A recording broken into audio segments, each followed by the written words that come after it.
You're now plugged into the Delphi podcast. Hey guys, so José Maria Macedo here, hosting a special episode of the Delphi podcast with special guest Ilya from Near. We're actually announcing our Crypto X AI Accelerator with Near, Delphi Labs and Near Crypto X AI Accelerator. And so to celebrate this, we thought we'd bring Ilya on the podcast. Obviously, for those who don't know, he's one of the authors of the original Transformers paper that was pretty much the predecessor of today's LLMs. So we want to cover a bunch of stuff. We want to cover Ilya's background, which I'm actually really interested in, his views on AI, the Crypto X AI thesis, and also what we're hoping to achieve with the accelerator and why why founders should be applying to this basically, and why we think it's the right time to do this. So to start with, wanted to talk a little bit about your background. So I don't actually know too much about it. I know you're Ukrainian and you studied there, but somehow ended up at Google, and then started Near. So like, what's the story there? Yeah, so I was actually interested in kind of AI machine learning from pretty early on. I think like from 10 or 11 years old. And Classic. And I was trying to build like my first neural networks when I was like 14 or something. And so I went to study applied math, but I'm also like from, not very well off family. So I was looking for a job right away. And kind of through a set of circumstances, I got a job for an American company that had an office in Kharkiv in Ukraine that was doing machine learning. And so that company actually had been doing machine learning for, at that point, like 35 years or something. So they started when it wasn't even the machine learning, it was called econometrics. Wow. And so this was the Salford Systems company? Yeah, Salford Systems, yeah. And so it was a huge learning opportunity because I was like during the day in school, pretty much learning, algebra, like discrete math, control systems, etc. And then during the evening, pretty much working and doing, decision trees, pretty much regression, and the company did a lot of consulting projects. So I would work on, finding oil in oil fields based on data, or like detecting cancer based on DNA sequencing. So a lot of project natural language understanding, etc. So it was really good. But so this was back when AI was still sort of like rules based, more like econometrics and. I mean, this is like 2008. So Okay. yeah, most of the machine learning back then, and like even Google Ads, everything until I think like 2013, 14 was powered by these algorithms. It's all gradient decision trees, boosted decision trees. And so I worked on that. They moved me to US, so I moved to San Diego and worked there full time after finishing school. But I ended up going to Silicon Valley pretty much every month because there's conferences, friends, kind of more exciting stuff going on there. And so I'm like, well, I should just move there. And I applied. I kind of got offers from Facebook and Google. And in Google, I joined research team working on natural language understanding. And to me, that was always kind of the most important part, because there's a lot of all of this doing kind of data analysis on, it's interesting problems, but they're not going on after like fundamental human knowledge. There's a lot of image. So back then, actually, images were progressing really quickly. And the reason why I actually wanted to join Google was I saw this paper from Andrew Yang and Jeff Dean, which was cat neuron. So this was a first kind of large neural network trained on many, many machines that, without any kind of input data, just by looking at a bunch of images, learned how cats look like. Because on the internet, there's a lot of cats, right? So this was like fully unsupervised learned model. And it was the first one that was like not trained on one machine. So this was, Jeff Dean building first kind of distributed machine learning system. And so that's what got me excited, because I'm like, okay, well, that is the approach we need to take, right? This was like first kind of revival of neural networks again. This was end of 2012, beginning of 2013. And so I'm like, okay, I should do that. This is but for language, because, everybody can, a lot of species in the world can see, and only, presumably only us have a sophisticated language to exchange knowledge and kind of Not anymore. process.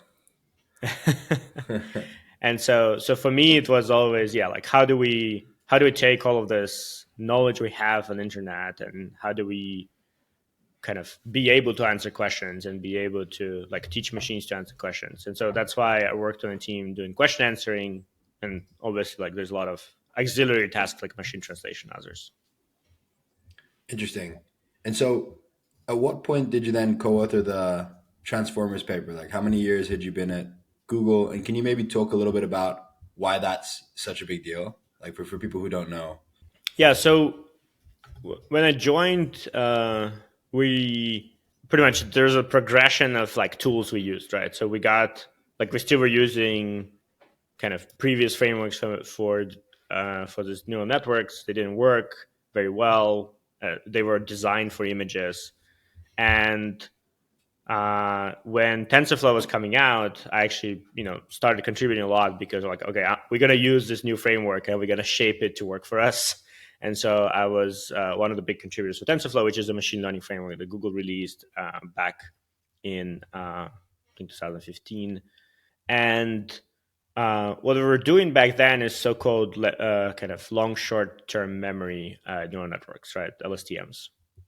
There's a model that kind of reads one word at a time, right? So imagine you're asking a question, it reads the question one word at a time, and then it starts to read Wikipedia article or whatever article you want to give it as context, right? And so that takes a while because you need to read one word at a time, and then it outputs a word like you see right now. And so that models, they worked somewhat. Like if you train them on a lot of data, but it was really hard to scale them, right? We could not just say like, okay, let's now put parameter space, like parameter model, like 10B, 100B, etc. Like none of that was possible.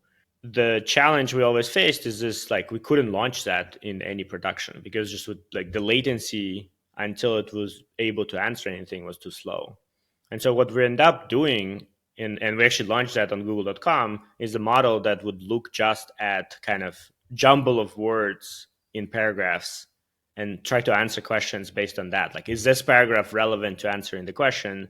And that's why on Google, for a long time, you saw just like a paragraph, like excerpt trying to answer your question, and maybe sometimes highlight the words, right? Is because that model was just like, let's jumble all the words in a paragraph and score how likely this paragraph answers your question, instead of like a rich, read the text and understand what the answer is. And so that was very limiting. And that's kind of was motivation for the transformers, is like, how do we have a long context models that actually can understand large swaths of texts, that can scale, they can run fast, and that don't have this like kind of lag of, and now we need to spend a ton of time reading all the context. And so kind of the two works pretty much merged, right? The other team that Jakob was leading, they were doing query similarity, right? So taking two pretty much queries you type on Google and comparing how likely they're the same. And so they were doing this as well, not by using a model that reads one word at a time, but actually by using a self-attention like mechanism, where they would just compare kind of each word to each other, to every other word, and then score like that comparison matrix. And so that is extremely efficient, right? Because there's no kind of recurrent steps. So you can just do it as one matrix multiplication. And so that was kind of the core idea, is like the self-attention mechanism allowed to have extremely efficient way of kind of gathering context for words from, pretty much any length, just with one, kind of matrix multiplication that you can do extremely parallelized, extremely efficient.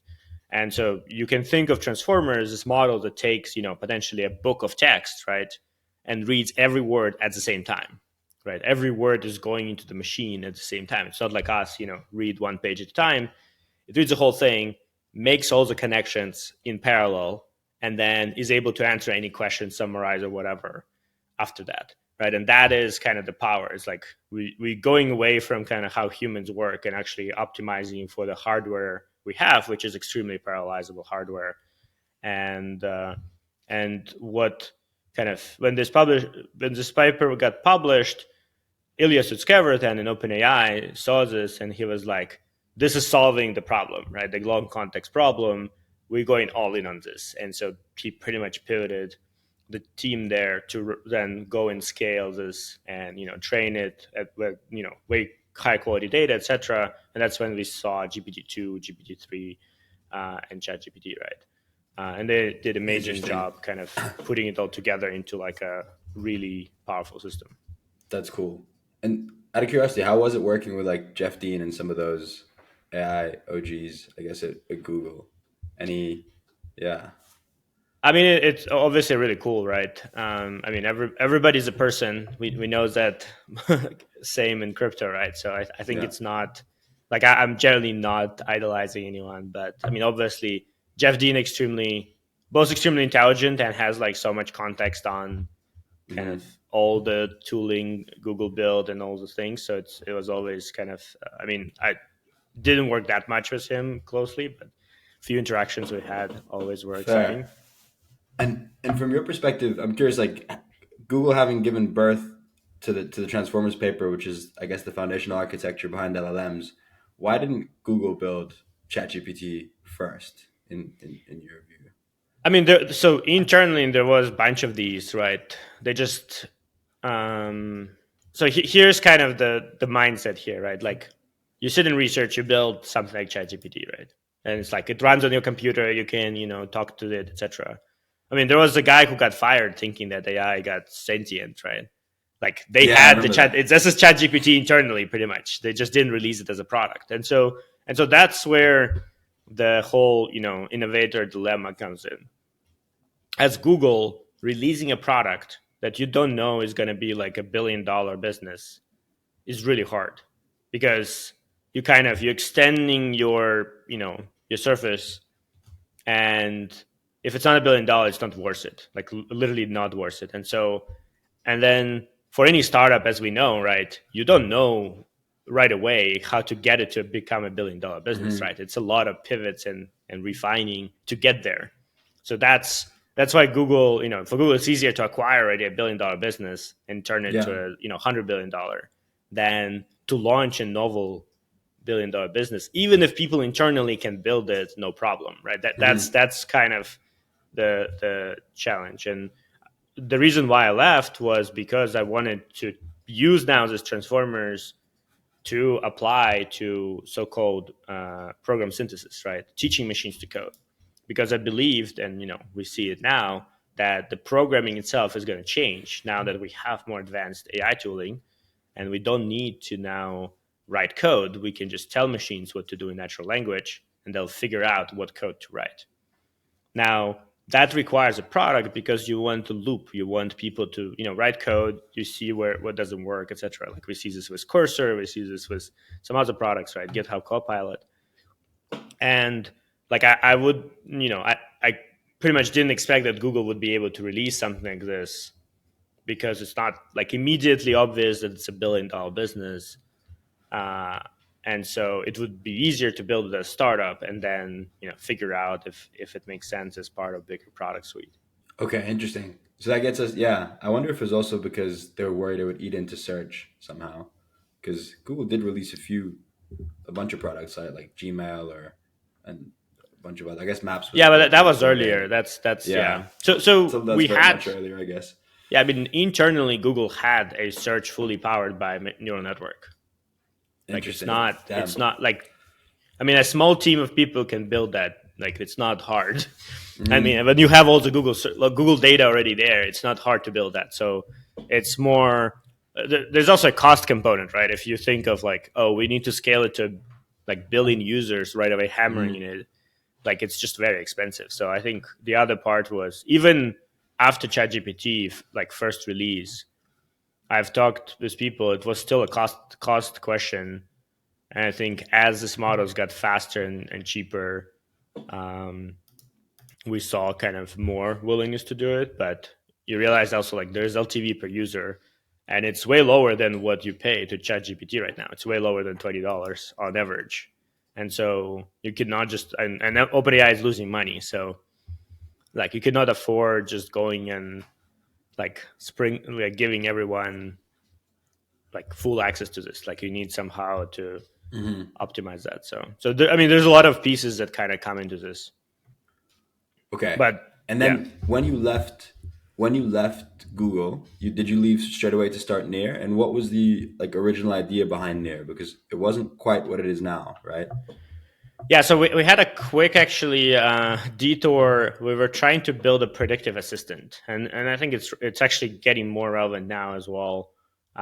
It's this idea that actually your phone or your computer will just know most of the time what you want, and so instead of going to apps, navigating to specific actions, it just predicts what you want and like all subsequent actions, and you just do that.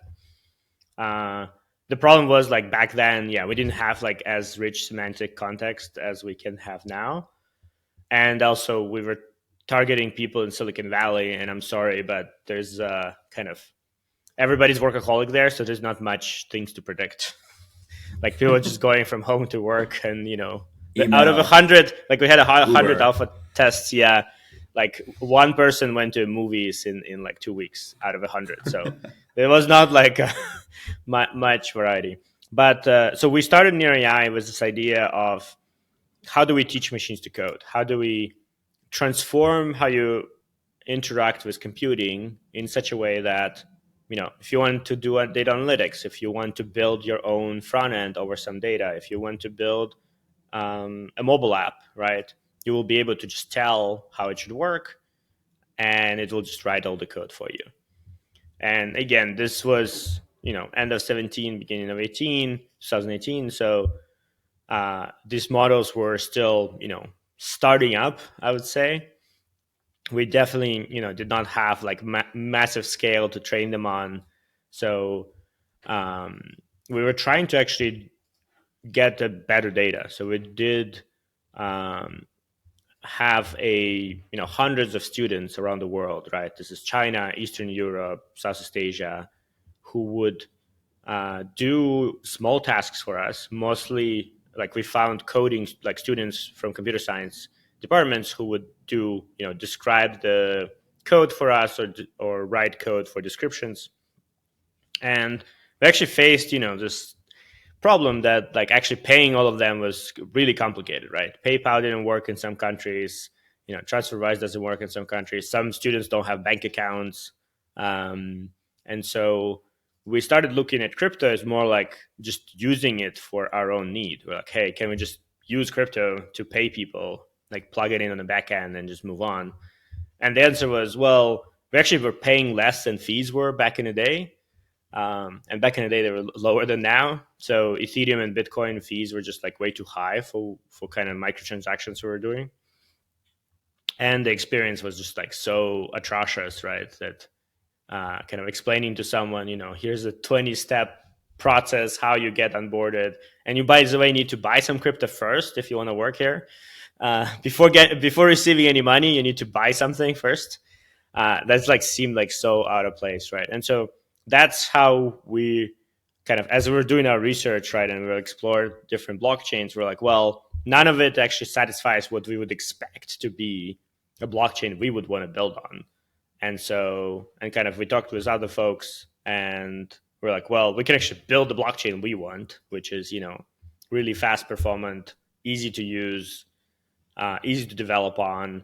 Kind of, you can write in common languages instead of like new made up languages.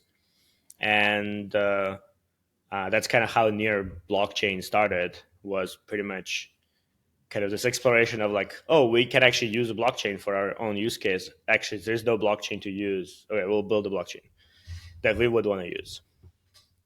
And then you kind of forgot about the AI thing, or was the Yeah, idea I mean, still to? we put it on ice. We still have data and everything from back in the day. And so when the mainnet launched, the like when the first project that launched was a crowdsourcing platform called NearCrowd, which has been working since then. Been I think like a couple thousand people working there every day, maybe a little bit less now. And then Alex actually went deep into AI back in 2022. And that's your Had a, co-founder, right? yeah, my co-founder. Yeah, so he's kind of refocused back in AI. he started kind of an offshoot in 2023, and we kind of brought it back as Near AI this year to really bring back a lot of the focus we've had in 17 on teaching machines to code, as well as now on kind of user-owned decentralized AI, and how can we, instead of like, head to head, like, hey, let's compete with OpenAI, it's like, how do we bring everyone together in open source, in decentralized AI, to really have, some be bigger than parts, and we can discuss kind of how I think about Yeah. it, and yeah, what we need to Yeah, do. I'd love to. And your co-founder Alex, he was at OpenAI, right? He left, or he took a Yeah, so he sabbatical went from to near. OpenAI for a few months, and then decided to start his own thing Okay, interesting. When was that? When did he go there? in Was it after? 2022. Okay, so right after like the OG Chat GPT moment, or No, before? before he went before. Okay, that's cool. That's a good time to be there, I guess. Yeah, Interesting. Yeah, I also want to ask you some stuff about data, but I think I'm curious. Just like maybe we can start higher level. What are your general thoughts on AI right now? Like, did you expect it to happen this fast when you were working on it in 2017, 2018? And then also, like, what do you think of, like, do you think AGI is coming pretty soon? What do you think of like super intelligence some people talk about? I guess just maybe like your high level views on where this is and where it's going. yeah. Well, I'm like generally an optimist, so I thought it will happen faster. That's why we started Near AI in 2017, because I thought it's gonna actually be like what we see now. I thought it's gonna be happening in 2018. So yeah, I think there is there's a step function that happen, right, kind of, and we've seen step function kind of before, and after every step function is like a huge wave of like everybody's trying all kinds of different things, and then it quiets down a little bit, and then we have a new step function.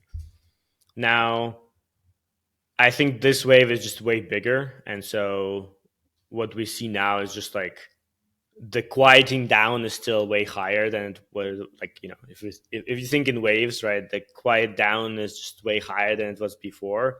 And so the only problem is like you never know when the next step function comes, and so like it can be like tomorrow, it can be like in the year, it can be in a few years, but it's coming. And so I think the important part to understand is the kind of the progress we see is insane, right? You look at any benchmark, you look at any kind of capability, and if like a year ago it was at zero, now people can, do like 30-40%, right, of some capability. And that's not a production ready by any means, right? This is not general intelligence, but like the progress itself is amazing.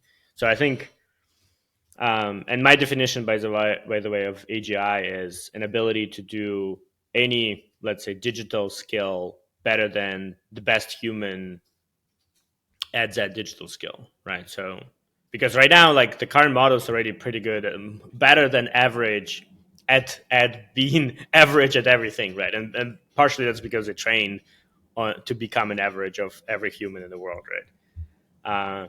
But I think like what everybody wants is them to be, the best, or at least like, in 90th percentile of those skills, and that is still, not here, but we are, I think, specialized models for specialized skills that actually can get there. And so I think what we're gonna see now is like all of this over specialization with like smaller models or with kind of specialized agents, etc. Meanwhile, the kind of the general, you know, level is going to continue evolving. And again, that's where we need to see some step function change. Now, the super intelligence, I think, is just going to come from like if you have AGI and you run, 10,000 of them, like that's your super intelligence, right? If you put, lots of smart people together and they actually effectively work together, like that's, going to be way more creative and effective, and being able to produce more intelligent results. So I think that's gonna happen almost immediately after we have something that's like able to do this. But again, I think even before that, we'll have. So you subscribe to the idea that superintelligence happens straight after we have like AGI or something that can automate an AI researcher's job, or like very soon after? Yeah, yeah, Interesting. Yeah, I've heard that from a few, like not just Ashbrenner obviously, but a few other sort of technical people, that AI is already like I've heard from a few people that AI is already more useful for research than it is for like engineering, because you can like set up the experiment and stuff like that, whereas it's like not as good as at actual engineering. yeah. I mean, like there was a paper actually just came out, I think yesterday, which was that it's better at idea generation for research than human researchers. Right? They did like a blind study with experts in the field, and so the ideas it produces are just like Already? yeah, that just came out yesterday. That's crazy. Yeah, so I That's think, crazy. I mean, it's still not very good at like evaluating how like plausible it is. So think of it as like a brainstorming partner that will like throw any idea, anything Yeah. goes, and Yeah. then but then again, you can have and they have like it's not a single model, right? It's a model and a critique model, and like refining model and exploratory model. So like it's a system that does it, but that's kind of where we're going, right? It's not going to be a single neural network that trained on predicting the next token to solve everything. It's going to be a system of differently parameterized models that going to be Like a like mixture of experts type thing? either Or mixture of experts, but also like you still need tools. You need all those. Like it's going to be a whole system that is doing these things. But yeah, we're definitely and going to it, get into that because I'm super interested in your yeah, take on that. So basically, and you think that this like compute trend line where we just throw more compute at these models and they just seem to consistently get better, that just continues to hold, that there's still enough sort of gas in that tank that no, it I continues to yeah, hold. I don't think in that per se. I mean, it's a little bit more complicated, right? I think because people say like, oh, let's throw more compute. The reality, what happened is people increase parameter size, right? So what happened is we went from whatever 1.5 billion parameters to 7 billion parameters to 70 to like 400 to 1 trillion, right? And it requires more compute, obviously, because it's a bigger model, more parameters, more math moles. But I think what's going to next happen is maybe even less parameters, but more compute per iteration, per like you as a person, if you have a harder problem, you don't like immediately spit out what you think. You go and think about it and then give an answer, right? And we already see this with like chain of thought and all of those things, right? Like the way to get these models to be more effective is give them more time to think through the problem before giving you an answer.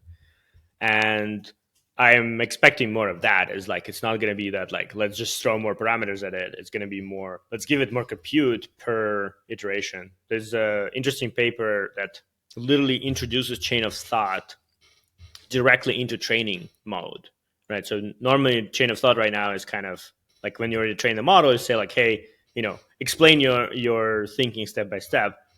But they introduced chain of thought in the predict like during the predicting next token. So it goes and thinks more and then sees if that was useful to predict next token. And so nobody actually replicated that experiment at scale that was like done on a smaller model because it's just like so computationally expensive to do that on a bigger model.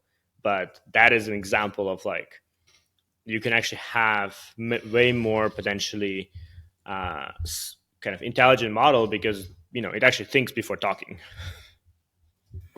Yeah, interesting. So you're more in the camp of like some of these, I guess, like unhobbling things where you can make more like qualitative improvements to the model, um, can make them better rather than just the raw compute. That makes sense. Um, and so right now we seem to be on track for a world where these big tech companies that are sort of like either vertically integrated or vertically integrated via partnership, right? Like OpenAI and Microsoft and Amazon and Claude, Twitter and XAI and or Grok and XAI. they're like vertically integrated where they own the entire stack. Maybe not the chips, although they're all working on it, but they own, the data centers, the models, and like the applications, and also they have proprietary data in many cases. Um, we do have open source models are keeping up somewhat, largely due to Zuckerberg of all people, which I don't know if that was unexpected for you. It's definitely not on my bingo card for. Um, and I'm curious, like, do you think that's going to remain the case? Do you think like Zuck just did this whole open source manifesto, but how can he continue to justify this when models cost 100 billion? Or if Llama 3.5 whatever costs 100 billion, do you think that keeps happening? And if not, like, do we live in a world that's just dominated by vertically integrated big tech companies that everyone kind of goes through? Well, I mean, ideally we're not, Agree. because I think when we in crypto space, we like to talk about, hey, you don't want anybody else to control your assets, right? And so similar thing, you don't want anyone else to control your intelligence. And that's really what's happening. What's happening is, as companies are able to kind of, as these tools become more advanced, they're able to both control your access to these tools, right? So like kind of what you're able to do as as a person, as communities, as countries, but also they're able to manipulate people, and not from like a malicious kind of perspective, but just purely economical, right? Any of these companies, they need to generate more revenue. Like they're public companies, that's literally like they need to show revenue growth. And to just kind of to do that, right, there's a inherent flywheel, which is people inside the company, when they're building models, when they're launching them, they do an A/B test and they see if this increases revenue. And if it doesn't, they go back and see what they can do to increase revenue, right? So like there's a natural kind of step that Not is. right now though, right? Like, or at least right now it seems like they're everyone's sort of saying like Sundar, we're not worried about the cost of this. Like the risk of underinvesting is way bigger than the risk of overinvesting for us because, even if we buy too much compute or whatever, we can still use it for our cloud So business. so when you launch it in production, right, you're either way running an A/B test, right? That's just inevitable. This is how Mhm. launches work. And during that A/B test, you see what's the impact on all core metrics, right? And one of the metrics is revenue, right? If you super red in revenue, you're not launching this. If you're neutral in revenue and this costs a lot of money, you're not launching this. So it naturally like needs to improve revenue for you to justify launching this. So yes, I mean research can potentially do stuff, but again, it's funded through this, like it's a system, like it's a very much incentive system that's built in every for-profit company, is that it's actually gonna like get everyone to at the end contribute to the revenue model of this thing. And yes, I mean people can invest, and you make investments in these areas, but like at the end, like the fine-tuning loop, right, the, oh, we should throw away this data because it makes our revenue go down, or we should add more, over sample some data, or we should like improve something else. Like you're going to be doing that because that's kind of how your product at the end launches. Okay. And so, And and so so this do you, yeah, go ahead. yeah, so to kind of so I call this like a for-profit AI, right, or kind of corporate profit AI. And so the alternative to this is what I call user-owned AI, right? This is where it's not about just being open source, right? Open source kind of a part of the requirement there, but user-owned AI is actually where this AI models are kind of fine-tuned to be on your success in as individual, right? Like nobody's like going and checking like, hey, let's say, was the good model for you? Did you feel better because of using it? No, they're like, did we make more money from you? That's he sees a difference, right? So we need to kind of have an alternative that is more focused on kind of individual and communities and their success, their well-being, their kind of Interesting. um, So just to play devil's advocate, like isn't the whole kind of point of capitalism that I'm willing to pay more if something provides more value to me, and so that revenue should be at least somewhat correlated with like creating value for customers? No. so that I would say that worked in a pure like product, like a physical product. It doesn't work in a digital, like think of Instagram, right? Like, I mean, I don't use Instagram, for example, but I've multiple people who are like, oh, I got stuck scrolling through Instagram, right? It's not because like you wanted to spend whatever That's fair. half an hour. So like these things are becoming addictive, and they designed to do that because this is how to generate more revenue, right? Like they pretty much creating Yeah. addiction system. And so you're saying, And yeah, an AI model trying to addict you would be pretty scary because they'll well, it probably get will. I very, mean, very the good at it. content will be fully AI generated Yeah. specifically to keep you engaged, and you'll just keep like it's you remember this Yeah. mouse with an electrode, right? And you pressing the button like Yeah. so I never thought the about problem is that. like yeah, our human brain is not optimal, right? And like these things will find how to hack it, and so Yes. we kind of need some protection. Ideally, that's on our side against kind of Hmm. and this is just general, like if we think of AGI, right, and everybody has like, do you want like one company having AGI and being able to do whatever they want, or you want everyone to have AGI that's on their side, and now we can all kind of find an Yeah. equilibrium of like how we actually coexist in that environment. I think I think everyone or like most people agree, not everyone actually, but most people agree that you want everyone to have AGI, you want user owned AI and stuff. But I guess how do you actually end up with it? Like how do you create like maybe we can start with open source first because that was the original question. Like how do you if and like, how do we make sure that the open source models are actually on par with the closed source ones? Like we just have to trust Zuck that he keeps open sourcing Llama and if not it's pretty bad, right? Like if the open source models are sort of two generations behind or one or two generations behind the closed source ones, or even more in a world where they're spending like $1 trillion by 2030 or something per model, you could see a world where they're even more behind. Isn't that like it's hard to have user owned AI in that world? Yeah, so I think the goal will be how do we create set of incentives in such a way that we both can have the research, because the reality is there's more researchers outside of these organizations who are working in open source in academia than inside, but they're extremely disorganized. Like, and not like, I'm not saying this in a negative way. It's just like that's how it is. They're all in different companies, in different institutions.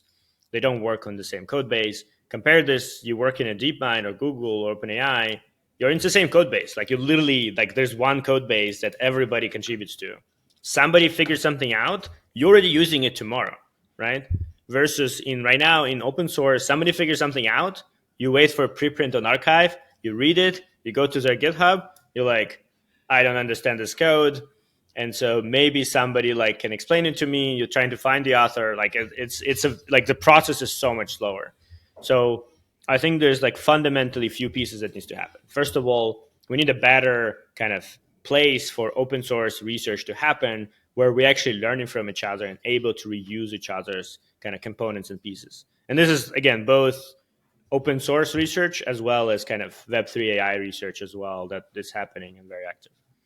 Second one is when we train, like we need to figure out how to train models that are kind of big in a distributed way, right? There's a lot of right now people who are exploring this.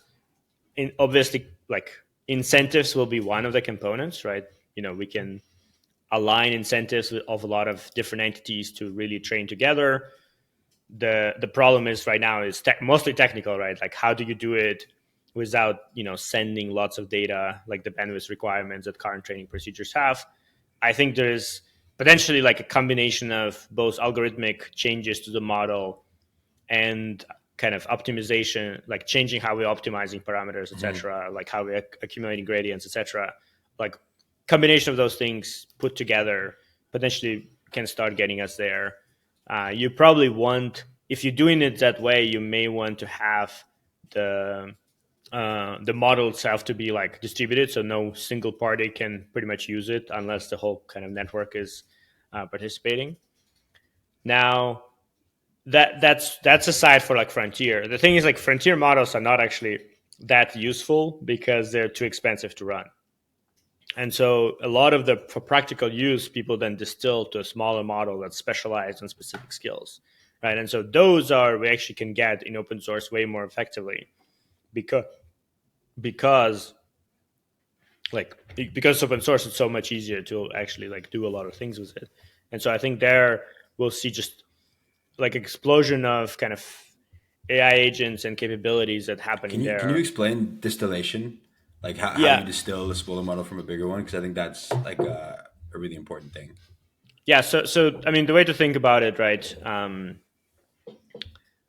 Like right now, when these models are trained, right, you're throwing random data to them, and like you like here's something about castle in Germany. Here's quantum physics. Here is how to cook I don't know, crepes, right? And so it takes a while for model to learn and like figure out patterns, and like imagine kid being bombarded with random articles. Like it'll take forever for it to learn.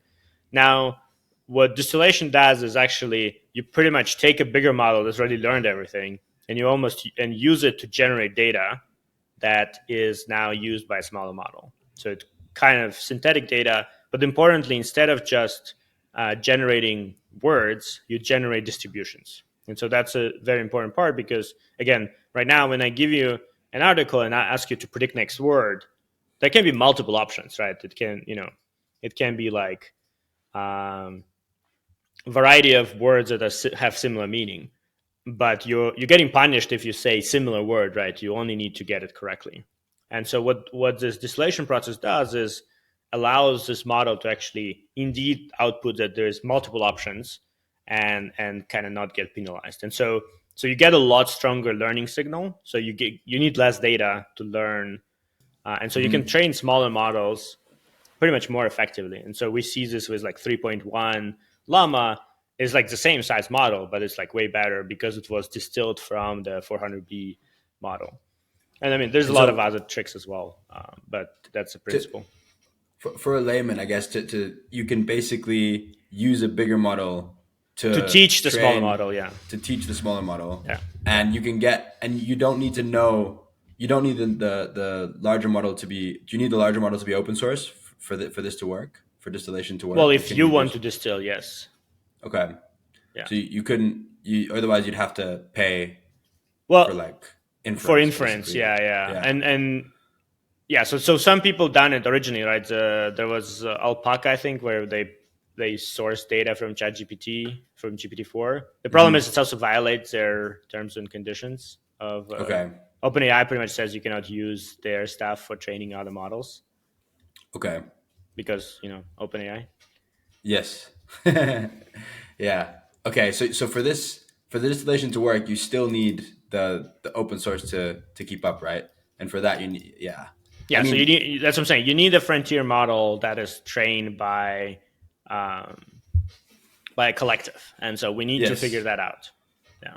And how do you? Because it's like you're going to need so much compute, right? And I mean, there's obviously there's a lot of compute around the world, um, but it's probably going to be less efficient, I would assume. Like distributed compute, there's obviously the latency requirements, but there's also like these people are hiring like some of the smartest engineers to put together these data centers and cooling, and they're going to position them next to a power plant and all of this.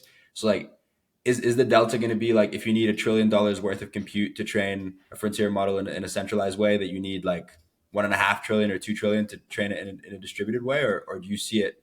Because I guess there's something on the other side too, where maybe you can go for more unused compute, or people can arbitrage cost of power across the world. So maybe there's some efficiencies on the other side. But how does it net out in your view? Like, Yeah, I mean, I've been thinking about it a lot, and it's a hard problem because you kind of need to go to indeed like energy as like a basic unit of economy, and so there's some arbitrage about like electricity costs in the world, but obviously like it's not that big. Um, there is I do still think it's going to be a conglomeration of clusters, right? I think the what we see right now is people are starting to build out this like 5,000 H100s, or maybe 1,000 H100s in the data center. And so like I don't think it's going to go like if you try to just like let's combine whatever MacBooks or a some million shit. MacBooks, right, for Yeah. training. I don't think that's like at least not kind of where we currently are and kind of how currently mass is. But if you combine 100 clusters of 1,000 H100s, they exist now. They're starting to exist now. There's enough data centers here and there that actually, because everybody sees that as a future, and they get equipped, and nobody's able to coordinate that right now. And how would you pay for that? Because you'd still need some entity to raise enough money to pay all the different clusters for the compute, right? So, I mean, there's few options. Again, I mean, this is where we're speculating here. So, yeah, absolutely. right. You can, but as we progress, we can imagine something like Bitcoin style approach, right? Where people contribute because they believe that the result will be valuable, and the result will be valuable, and the token will capture the value of this result, because then when you want to use it, you need to spend this token, right? Yep. And so this is a way to kind of obviously create an incentive structure around this. It's still, I mean, obviously there still needs to be money in the system and liquidity and everything, because people have real costs. You still need to pay for electricity every day, right? So I think that there needs to be kind of big participation from the community. But given you cannot invest in OpenAI, you can individually, you cannot invest in XAI, right? You cannot invest in Anthropic. This is your opportunity to actually invest in the future of compute and intelligence. And I think honestly, when AGI comes, a lot of the dollars will not be useful anymore, right? So this is actually an opportunity to have a useful currency, which converts into access to intelligence, access to compute intelligence, right? And that's probably a harder currency over time than any fiat. Interesting. Yeah. So that's definitely one use case for crypto. We've shown we're pretty good at bootstrapping supply sides, right? And whether it's Helium or even Bitcoin itself. So that's definitely a use case. I'm curious, let's say Llama does keep up, Zuckerberg continues to hold true to his promise. We have this open source model. That would be a much better world for crypto, I would argue, and for startups generally. And then a lot of the stuff you've talked about, user owned AI, could you maybe differentiate what of that stuff needs crypto? Because there is a world of open source AI and a bunch of startups and stuff, and they don't use crypto at all. So maybe and not on the philosophical side, more on the practical side. What do you think are the things that crypto adds to AI? Because a lot of people think it's vaporware, right? Crypto X AI is vaporware or whatever. We strongly disagree. And so, what are the practical benefits for a builder, for an entrepreneur to using crypto? Yeah, so I kind of think of this as a stack, and the stack is very similar in spirit to what this big centralized companies have built internally, right? So there's kind of three major layers. So there's a data layer, infra compute layer, and kind of application layer. So on data layer, there's a lot of stuff, right? So I mentioned crowdsourcing. Crowdsourcing is just way more effective if you do it using blockchain, right? The Near crowd has 0 employees, 0 legal entities. It just pays people for doing work, and anybody in theory can come in, say, hey, I want this data to be labeled. Somebody will come in, do it. There's crypto economics and game theory to make sure it's quality. And so right now the alternative is Scale AI, which is a $10 billion company that has a bunch of legal entities, a bunch of operations, a bunch of transaction, they have a not zero OPEX, right? So it's infinitely more expensive than crowd. Yeah. Can I double tap on that, just because I don't fully understand the role of data? So my understanding is that most of these models are trained on all of the internet, right? And it's an open crawl, no? This. So this they sort are of open source repository. pre-trained on let's say open crawl, although there's a lot of asterisks there. We can come back to that. But they then fine-tuned on so-called instruction data. And this is when you're actually teaching it to do something useful, right? Because if you just take a raw model, right, you can predict next token. That's not very useful. You want it to answer questions. You want it to write code. So you need human labeled data, or reinforcement learning from human feedback to actually teach it to do the specific skills you want. And so that's when, and like the more specialized you want it to be, the more kind of human label data in that specific domain you need. And how does that work right now? Is it just are all the big labs using Scale Yeah, AI? they have all like Scale AI or some other version. Like XAI, for example, has some people on staff pretty much being the tutors of the model. Okay, and they're literally just like taking GitHub data or something and labeling it like, good code, bad code, whatever. Or like, what's the? I mean, depends give what me you're some doing, right? examples. Like it can be. I mean, there's data for math and physics. There's biology. There's like all kinds of stuff, right? And so you need actually like people who are Experts.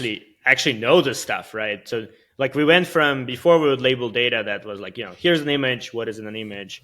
Now we're getting into, here's like different soylents, and when you combine them, right, under this temperature, what's going to happen? And like you actually kind of need to know chemistry to answer that.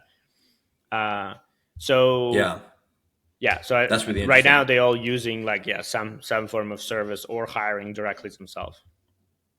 Okay, so the data seems like a clear opportunity where you could have like this decentralized Scale AI or whatever. Some market crypto is good at these marketplaces, right? Exactly, Like, yeah. So the other part is actually curating data. So you say like open crawl, but the thing is open crawl is a lot of shit. And so you need to actually you need to subset it into something that's not shit. And that process itself adds a lot of bias, right? Because like, and this is example I use, well, on internet, Barack Obama is born in Hawaii or Kenya appears pretty much as often because people love to speculate, people love to, conspiracy theories, and there's a lot of websites about this. And so if you want your, question answering system to respond that he's born in Hawaii, you need to filter out all those websites. But now by filtering this out, you actually make an editorial choice. So you're saying, well, Fox News talks about Barack Obama being born in Kenya, so we're going to remove Fox News from the data, right? So you have this whole like curation process that happens, and it's very opaque, right? Like it's opaque even in Llama case. Like it's actually not open source models; it's open weights models. We don't actually know what went into the model, and it's also important because we really would like to know that there's no there's like thing called sleeper agents where you actually add stuff to data that then like model actually starts to respond in a specific way based on some conditions. Like it will only do it in 2025. Like it will not do it in 2024. So you can actually like engineer your data in such a way so that model exhibits different behavior at different time. So all of that would really be like should be known. So you need a data curation process that like kind of governed by, some communities instead of like be that on a country level, on community level. And so it's the same source data, but you kind of how you filter and kind of munge it pretty much is really important. And how do you see that? Is it gonna be like open source? I imagine there are open source like curations of OpenCrawl, no, already, or So no? so OpenCrawl is open source. There's like few different versions, like Hugging Face published. There's Yeah. like some others, but again, I'm imagining there's like a way for me, for example, to say, hey, I want to like here's a set of functions I'm going to apply on this original data, and this is the new data, and you can inspect that and see that this is indeed the transformation. And now when we all can train model this. That was a remarkably quiet sneeze. And we can all train kind of our models on this, and we like this is a set of behaviors you kind of expect or don't expect anymore from this. And you kind of want this to be like a public, like think of it as Wikipedia style, kind of we converging to some data set that everybody agrees is like a Schelling point of data. And because I Yes. think the one important thing is the core model should be probably just raw intelligence. It should not have kind of like it's really hard to remove biases, right? Everything we do is biased, but like we should keep reducing biases, and then you fine tune it, or you you put the systems around it to add back Yes. whatever the specialized knowledge and whatever bias for your application you need. And again, this is like that requires like a lot of community effort. And I think, again, coordinating lots of people doing that, finding like, oh, this is, like biased article, or let's remove this, or Hmm. let's, like maybe it's like let's synthetically regenerate this part of the data set that like cleans it up in this way, right? So like all of that is just like a lot of, I would say, work that I don't think any single company will do, and you need to coordinate kind of large swaths of people. And I think Okay. crypto incentives are really good for that. And then the other side of this is also the data. All of this data doesn't belong to, like Reddit is selling data that doesn't belong to Reddit in a way. I mean, by their terms of service, it does now. Yeah, you And have this hot so, take, right? That copyright is dead, or yeah, copyright is dead because, again, copyright is technology from 1700s. It was kind of was figured out because of Gutenberg Press, and so we need a new technology. Like we need a new legal technology for the generative AI age, where all of the data are going to be kind of recombined and recompressed through these models. And okay. yeah, anyway, that's So a that's whole separate podcast. so there's yeah, because the other side of data, this is really useful, by the way. Even for my own learning, this is super interesting. And then for the other side is like the data. To what extent does proprietary data matter? Like Google has YouTube. As we go to like multimodal, or like Tesla has their cameras on the car, right? Or to what extent is this kind of proprietary data going to give models edges? And does open source need to like recreate that somehow with like data marketplaces where the deals that Yeah, OpenAI is making with Reddit, or that OpenAI is making with the New York Times? Like, is that going to be a differentiator that we need to also try and recreate somehow? I think it's especially matters when you want fresh data, right? Like if there's a new article in New York Times about what happened just yesterday, and you ask what happened yesterday to your system, like it should know what happened, right? And so it needs to have fresh data, it needs to have access to all those things. And so I So it think, needs an API key or something.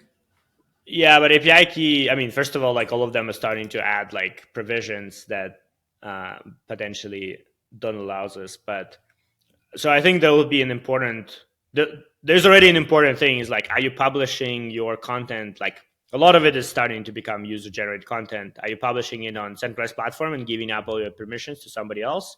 Or are you going to be on, actually user owned content, user owned platforms? But I think it'll be important.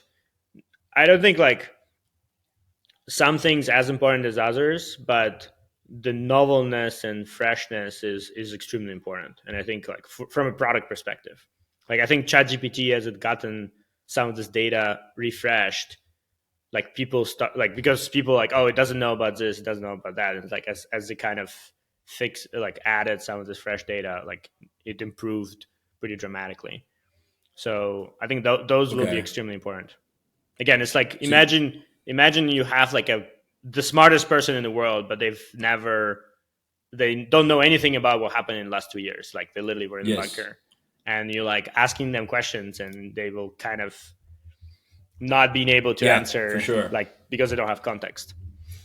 Yeah. I mean, okay. Th- so the freshness is important. Is there anything to like having the quality of the proprietary data, like having YouTube? Because I assume most of this stuff's been scraped anyway. Like everything that's on the internet has been scraped anyway. But is that not the case? Is there some stuff that yeah, or is it just the freshness you think really that's the most important thing? I mean, the scrape, I think, again, this is where there's an interesting question, which is if we have this like distributed training that's run by lots of people, if I'm an individual, open YouTube and feed my YouTube into the model, like, and everybody does that, 100,000 people do that. Is that like, are we, are we scraping it, or we're just training our model? Like we're just training the common model, right? So I think that part, I mean, I don't. Again, there's no clear answer how like Hmm. where does this fit, but like I think that model is, there's a few companies that are building that kind of tooling. Yeah. So I don't think that is actually a problem per se. I think the data that's not available, a lot of it is private data in the first place, like private user data, which should not be available. And this is where you probably want it to be available only during the inference for your model. And again, this is where Yes. you want a smaller In your model that runs on context your window. device. and it has kind of context about you. So Yeah. it's not easy, right? Like there's some data, like cancer patient data, which is useful for cancer research, but it's private, so it probably shouldn't be public. So like there's a lot of more complexity than just like let's make everything Yeah. public or let's make everything private. There's a Understood. lot of nuance. All right. I think the data bit is clear. Do you want to move maybe up the stack to the next? Do you see compute as the next thing, or? Yeah. So compute is obviously a big thing. I mean, as I say, like coordinating compute will be important. We have also kind of distributed decentralized inference. We want probability there. We want this kind of small specialized models for specific And case. can you talk about why? Is it just because we want smart contracts to be able to use LLMs, and obviously we need it to be provable that we're getting the right result, or is there another use case as well? I mean, not just that. Like, if you want to use them to make any kind of decisions, right? If you're just shit posting on Twitter, probably doesn't matter. If you are, if you want to make a decision, right, like on, putting money somewhere or medical decision, you kind of want to know what are you getting results from, right? You don't want it to be like, oh yeah, we ran like whatever, Llama 7B instead of 400 because it's cheaper. And just like use that, right? So you want to make sure that the results are correct. But why wouldn't you run it yourself in that scenario? Or like yeah. Well, for bigger models, you cannot, right? So I would say, again, there's a spectrum, right? For smaller models, absolutely, you should run it yourself on your local device. And then as the model gets bigger, like presumably it has better capabilities, but then you cannot run it. So you want to check that it's actually correct results.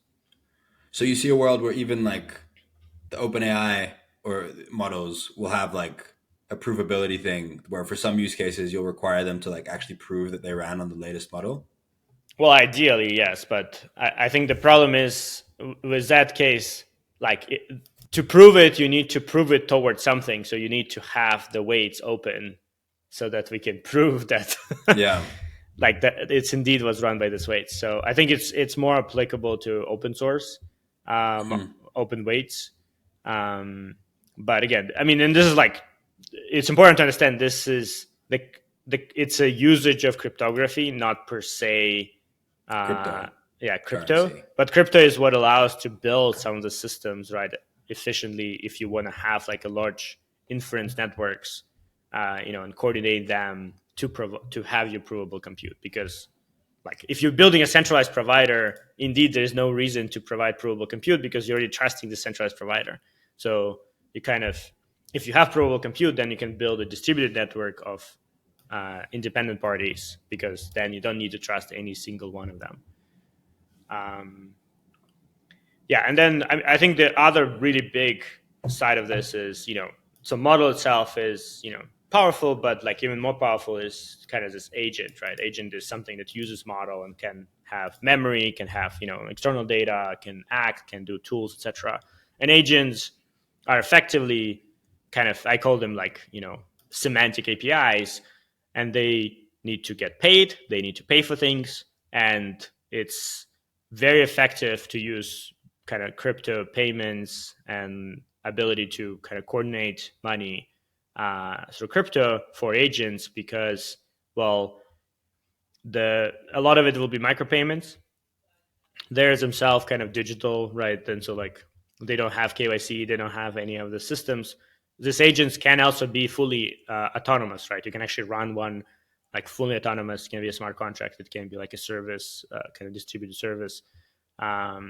They can actually raise their own money. Like you can imagine an AI company in the future that raises its own money, uses it to pay for data, and then uses this data to then respond to a bunch of answers, make money, and pay back the token holders.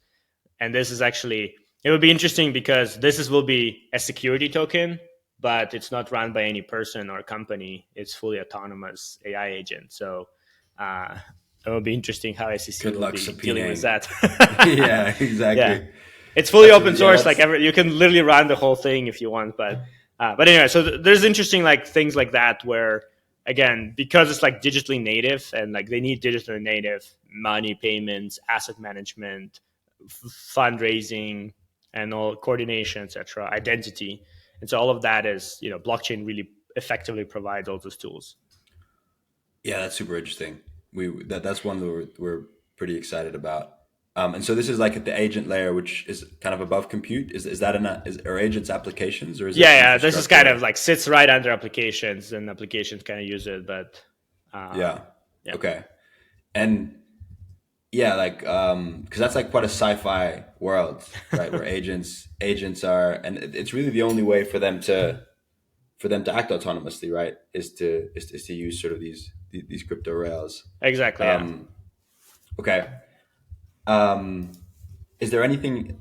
And then on the application layer, maybe is there anything else you can kind of see there I mean, on like what are the application, like applications you're most excited about? yeah, I mean, there's going to be a bunch of stuff, right? But I mean, everything from, like personalities and virtual worlds to, productivity, to this kind of, yeah, like AI companies, etc. So, I mean, they're honestly like anything science fiction you can say, like it's there, but I think we'll just start seeing some of these interesting examples.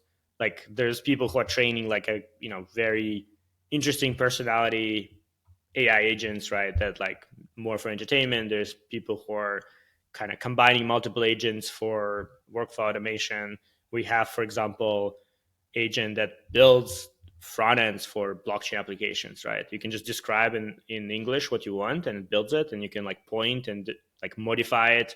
And so you can like build up a full front end, no coding, no need to know like how anything, like you don't need to read the code. You can hover over any element and it will describe in English how it works, right? And so you have all of that, and so that's what, like, bringing back 2017, what our vision was in 2017. We actually kind of making this work now, where you can like build pretty much from scratch applications, on a fly. And so I think like there's just going to be lots and lots of this, combination of like, hey, I want to learn, for example, a language, and I want to build like a custom app for myself to do that, and and you can like combine that also. Yeah, just like huge variety of things. Nice. Yeah, I think now that we're here, I think we can get into the accelerator a little bit. So obviously we've partnered up to do this crypto AI accelerator. Maybe we can start with you can start, then I'll add in what the value is that the accelerator is going to bring to the projects that are applying. Like in what ways we're going to help the project succeed, and like kind of why should founders apply to this? Maybe both for Web 3 founder and for Web 2 founder. Why should they apply to this accelerator? Well, so I think like there's like few dimensions here, right? One is, this is a new space, and we are all kind of learning and figuring out how this is going to work. And so we want to bring together, best minds who are working on this space, so we can learn together. Um, and I think it's a really good opportunity to do that, and have support from our side, where we both building, as well as we have kind of expertise in AI space. We're building in Web3 space. We're building Web3 AI space. It's a great opportunity to work with you guys. You have amazing, obviously, crypto economics background, and like in general bringing companies into, and kind of doing go to market for a lot of this efforts. And I think like what we've seen, so we've run the first cohort, right? And people were excited actually by different things. Like some people were, we had a UX training. And so given, you need to at the end build a good product, right? Like we had a UX seminar that, walked through kind of how to think about it, how to analyze your specific products. Some people were excited more about token economics, right? And how to design your economics, how to get your token to market. Um, some people were just excited because they found their first clients in the cohort, right, or in kind of broader community we're building. So I think it's just like really great opportunity to kind of get started and do it with the company of people who actually are either on the same journey or building in the space and have like deep expertise in different areas. Yeah, yeah, exactly. On our side, we've obviously we started with the research. We have the venture fund as well. So we've invested in over 150 projects. We've been covering the space since 2018. And then on the lab side, started off working with projects directly, where we kind of worked up close with Aave and Axie Infinity, Compound, Balancer, a bunch of the top projects in the space.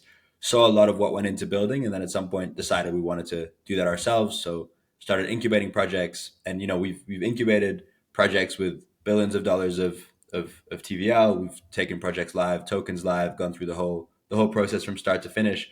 So we sort of just know what goes into this stuff. Like we know, like, even the simple stuff, audits, like security best practices, um, how to ship a product in crypto, how to build a community, how to design a token, how to launch a token, like all these sort of like dark arts that you kind of only learn by really being involved in a bunch of projects. We've done that over and over again, and we actually, before this, we did not think we would be doing another accelerator. But once I think we started to get really excited about crypto AI, we just thought it was the perfect, because the thing with the previous accelerators in crypto is it's hard to really, there's always like an issue with accelerators with attracting the best founders and also getting novel ideas, right? Like generally people build the stuff that already exists and maybe in a new chain or something like this. But with crypto AI, it really is like a wide open field, right? And I think the accelerator is actually the perfect way to explore that. Like have a bunch of teams, they're really smart people, tackle different issues, learn from each other, and kind of learn together, like you said. So yeah, this kind of brought us out of retirement back in the game to run this accelerator. And yeah, we're super excited to kind of partner with you. Couldn't think of a better partner, obviously, in this space to help these guys succeed, guys and girls. Um, so maybe next question, like you've kind of covered it with the stack. You sort of covered the areas that are interesting. Are there some areas that you're most excited about seeing projects in the accelerator? Like if you had maybe a top three or something request for startup that you'd love to see built, what would those be? It can be any area of the stack. Yeah, I mean, there's ton of room for like kind of model specialization. I think there's a pretty big premise that like a smaller model specialized in a specific skill will be just more economically effective way to do different things. And so I think that's kind of a whole uh, opportunity room where by incentivizing kind of creating different uh, you know like model like specializations, we can actually get like a broader and broader set of skills. Again, think of this as you have a very smart grad student, you still need to teach them to actually do the job, right? um, and so like as we have more of the specialization, like the scope of things we can do is broader. uh, I'm actually excited on like tackling kind of the intersection of the research and AI space. And I'm also excited about doing AI on AI research. So like, what can we do to like leverage AI to accelerate AI research itself? But broadly, like this AI research topic is something. I mean, we've been thinking about. There's some work on this um, in the space so far, but I think there's an opportunity of like I call it like research Wikipedia. Think of this where like everybody's contributing to one space to like keep growing the body of knowledge and work, right? And everybody's kind of working with their own AI assistant that is trying to generate new ideas, hypotheses, experiments, etc. Then maybe somebody's doing so like coordinating that kind of effort. Again, I think the important part is like coordinating kind of working open source right now is extremely ineffective, right? Like it's publishing papers and it's grants. That's the only thing that exists, right? None of those things are effective. They're super slow. Economics has like a 2-year lag between paper publishing. So, for example, why actually nobody from economic space is in crypto is because like it's too fast for like academia work. So I think there's not really opportunity there. And then I think on the data side, there's still ton of opportunity. I mean, there's like a bunch of companies already, but there's still places where I think kind of combining, for example, novel user experience that is kind of incentivizing people to publish user generated content or some kind of engagement type content, and then using that to then build a better model, build a better experience, and but also collect data and use it for a variety of other use cases. So I think like creating a more cohesive system that is both generating data, using it for AI, and then using that AI to generate better data. I think there's kind of interesting opportunity there. And again, crypto is a really good way to bootstrap that flywheel and have some game theory inside to ensure kind of this is engaging and high quality. Interesting. Yeah, those are cool.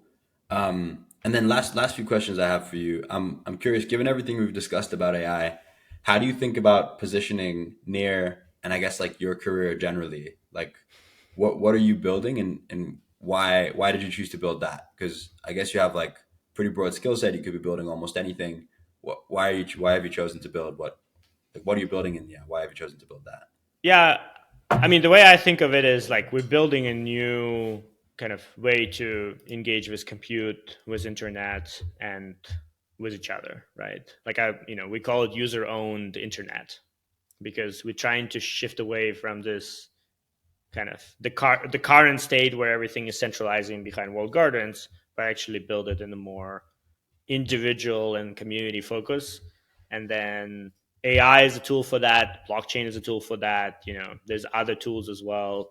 We're working on kind of chain abstraction to really make it easy to use all blockchains. We're working on some intent kind of solutions because at the end, everything like Google is just intent, solver. So I think there's a lot of kind of the pieces that really come together into this vision. And I mean, I believe that's probably one of the most important. I mean, outside of solving energy, probably one of the most important pieces because I think the zero marginal cost of software on internet just has such a dominating effect to really centralize everything. And so I actually think like the capitalism theory, like we kind of talked about this, like it worked really well in 20th century. And I think it's starting to crumble. And we see it crumble, right? That's why like US is trying to become more socialist, right? Because like it doesn't work very well anymore. Like the kind of the methods, like the open markets methods that worked before are starting to crumble because technologies like has such a different effects. And I think we In kind of what need it. way? Do you see capitalism, I guess, not working? Well, I mean, that's what I said. Like the imagine, Instagram is a good Like example. companies It's revenue maximizing yeah, being well, bad revenue for yeah. maximizing is normal. It's a problem that like you cannot create a competitor that people will, freely choose. Like if you create a competitive whatever shampoo and it, it Hmm. shows up on the shelves and you choose it, right, and you like redirect revenue there because this shampoo became not good or there's a better shampoo, right? Just random example, but like a physical product, like you have There's a competition. There's the buying ability power for and competitors and to you have come in. competition. Yeah, Yeah. when we're talking about product like digital products that like we have all of this already installed, it's on billion devices, it's kind of integrated in our life, it's really hard for anyone to compete. And these companies are not like just sitting there, right? They're analyzing data, they're seeing what people are starting to use, and they're just copying everything into their product. And so you just have a very different mechanisms that are in play now. And so you don't have as much of like, hey, this is an enterprise that is like now moving slowly. Like even with all the, as I said, like $1 billion like thresholds, etc. Like Google, caught up with OpenAI pretty quickly. And like, yeah, they lost some on kind of branding side, but you know, if it was economical, they would have put open like, ChatGPT like thing into every Google.com search. It's just not yet there. And so like even Google, like OpenAI, which is like a massively funded company, like and Google, which like already can catch up and compete and potentially like one day can just say actually now our models is better and free and available on Google.com. It's done. OpenAI is done, right? So I think like we already in this state where like even among big companies they're like barely competing with each other, right? So and small startups like very unlikely to succeed here. So and all of this is global first, right? It's like it's available everywhere. It's available. So like and it creates kind of habits. It designed to make you kind of more used to this, right? There was an article about Google, for example, where Google Ads would go to search and say, hey, we need more people to search more because we need people to see more ads, right? Like stuff like this is just like all of this just reinforces this problem, I think.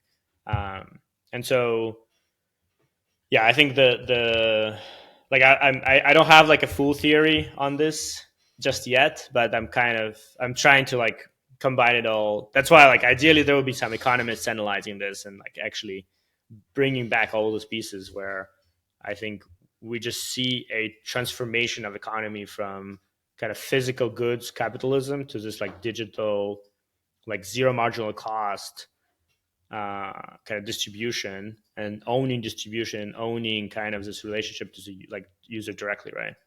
And I think that changes the economics and changes the in turn changes like innovation and everything. And so like we kind of need like in a way for banking that's already always there and existed, and Bitcoin was like a way to get out of that system, right? And so we kind of need the same for the rest of things. Yeah, that's a really unique perspective, actually. Yeah. All right, I have two questions. One leads on. Yeah, let me think. I have a profit maxi question and then a more societal question. Maybe to start with, as a profit maxi, we can end on a better note. As a profit maxi, let's say you're an investor. How do you think about investing in AI, right? Because the world is probabilistic. I guess as hopeful as we all are, there's maybe some probability we assign to like the big tech just dominates, right? We're all just vassals using the big tech models. Like, are you buying? Or I don't know if you've thought about this, but are you buying some Microsoft and Google and things like this to get it and to get exposure to that, and then putting the rest in startups or in some part in Crypto X AI, or like how do you think about? Yeah, like I'm curious. Yeah, I mean, I'm definitely not buying Microsoft and Google stock. The For I, moral reasons, or you don't think it's a good investment?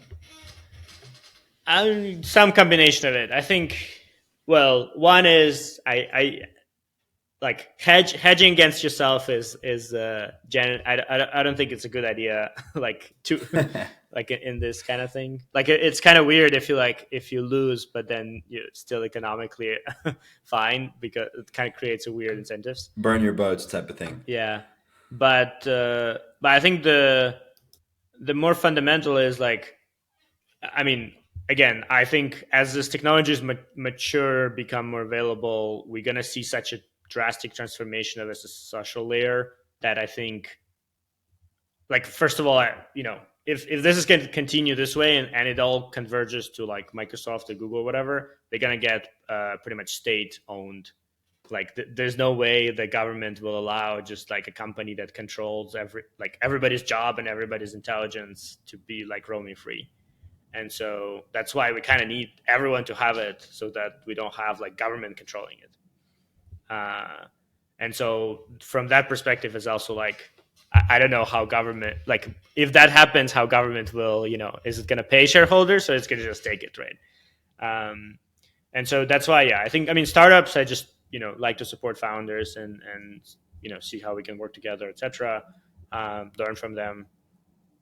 Crypto X AI obviously as well kind of see more as an opportunity to like okay well we need more of this technology stack to be built out to have a competitive solution and then you know just products more generally like applications products like how can we get something in the hands of people and start creating like really compelling experiences that are um, more competitive with this and potentially something that's like not replicable by Google for whatever you know their kind of reasons. And it's really hard but I think it's really important to keep finding those opportunities. Fair. That's a good answer. All right, last question, just on like the impact of this on society. You seem like you've thought about this a bit.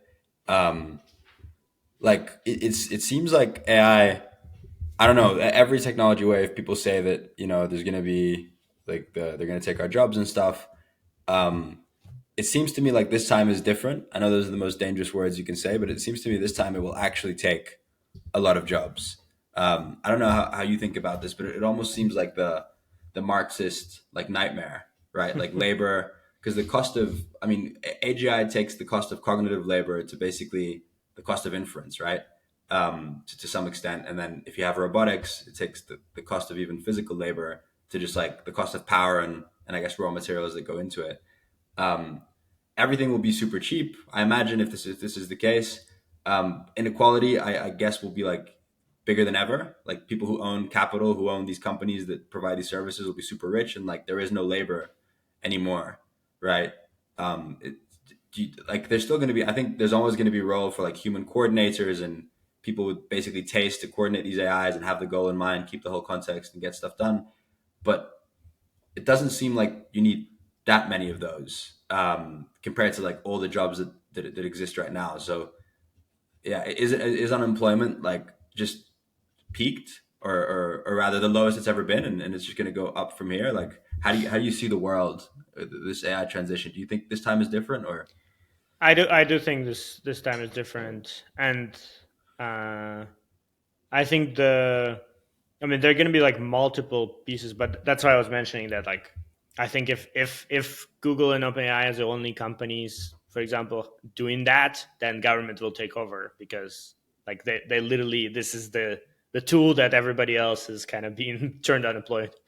So that is, I think, why um, this is a pretty interesting situation, and I think I mean, we already see that transformation in a way, right? It's just it's on the edges now, but we have creators who are on Instagram, on YouTube, on kind of we have more sports than we've ever had. We like so it's gonna all move to entertainment and kind of that space um, where we don't really care. Like I don't care about robots running faster, right? I don't Yes. care about robots dancing more choreographed, etc. Right? So like it all gonna move to entertainment pretty much one way or another, and those different layers around it. Um, it and as well as to like more digital economies, right? Um, where indeed like I can be defining taste of this land or items I'm creating, etc. Even if they created by AI, like but kind of more taste making, right? And same as like if you're Yeah. making a video, if you're making a Instagram post, TikTok, etc. Right? So I think like that is I think where all of this is moving, uh, and then I mean there will be some.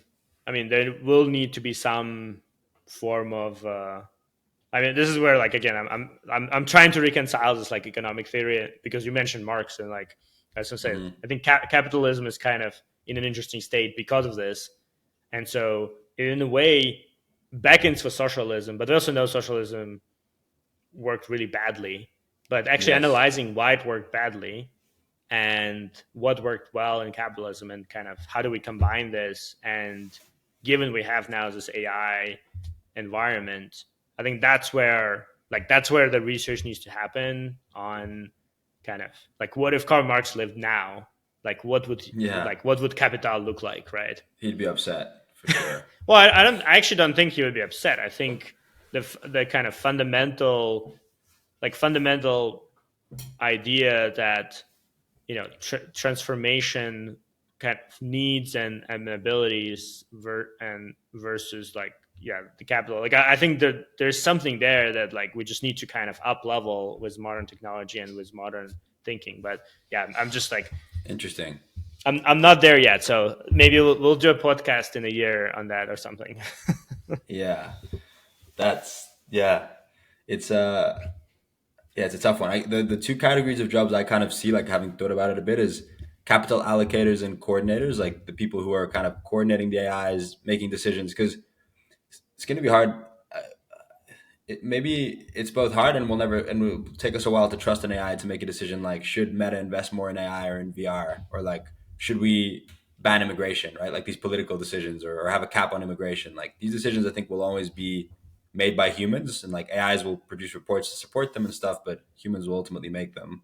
And then the other job is that, like you said, jobs where we value humanness more than efficiency.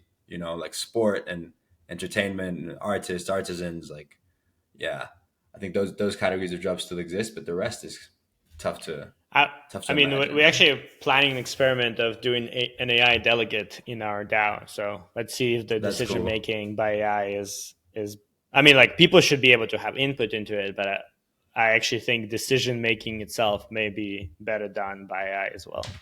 But let's see. Yeah, I mean, I want to run this experiment and like we can actually like literally see the. So this is, by the way, for a startup, that's probably one of the interesting opportunities, yeah, like to actually do governance like like setups with AI, and then because I think like you can test it out in crypto, and if it works, you can bring it to kind of more yeah, traditional governance decisions. for sure. Yeah, and I agree with you about like socialism or. Well, I just see like, there's some things that are good for society that aren't profitable, right? And that's kind of what the government's there for. And it seems like there's going to be more need for that in the future because there's going to be more and more people that aren't able to be profitable to society. Like they just they just don't have a way to add value like cheaper than the cost of inference. Like they're yeah, I don't know. Crazy times. Thanks very much. I know I've kept you much longer than expected. Really appreciate the time. This was an awesome chat. I think people will learn a lot. I learned a lot. We'll definitely be re-listening to it. For sure. Thanks for inviting me. Cheers, man. Speak soon. And for everyone, we'll put in the show notes the link to the applications for the accelerator. Very excited to be working on this. And there's going to be a demo day at the end where it's going to be a who's who of investors there to kind of see all these projects. So if you're a founder, or thinking of becoming a founder, hacking in AI or in Crypto X AI, or even if you're just in crypto, we can help pair you up with someone that's in AI. There's a lot of good people, good AI people from Ilya's network. So please apply. And yeah, looking forward to it.